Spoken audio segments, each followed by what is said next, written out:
I think it's extremely unlikely that the subscale DATs persist. And that's both true, I think, for Solana DATs and non-Solana DATs. I think it's quite unlikely that the market's going to sustain 12 Solana DATs 12 months from now. I think the much more likely scenario is you see consolidation of the DATs. And actually, when you just have entities that are publicly traded that are just really balance sheet and then some MNAV on balance sheet, doing that M&A is actually fairly straightforward versus like combining operating businesses together. And so I think you'll see a lot of that.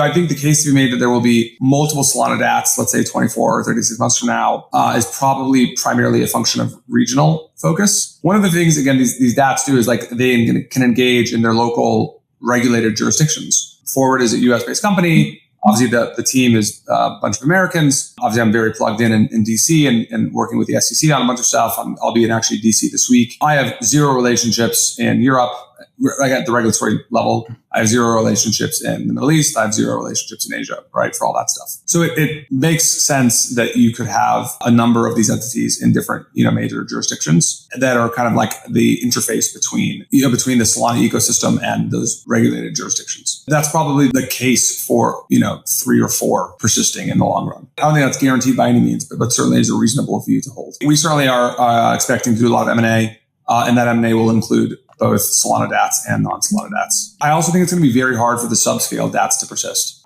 A Sui DAT, an Avalanche DAT, those assets themselves don't really have scale.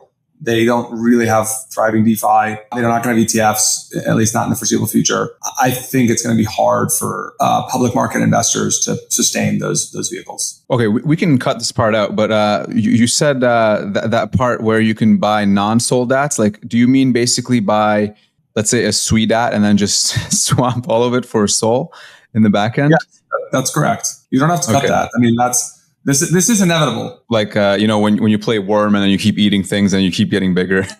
The term I use is apex predator.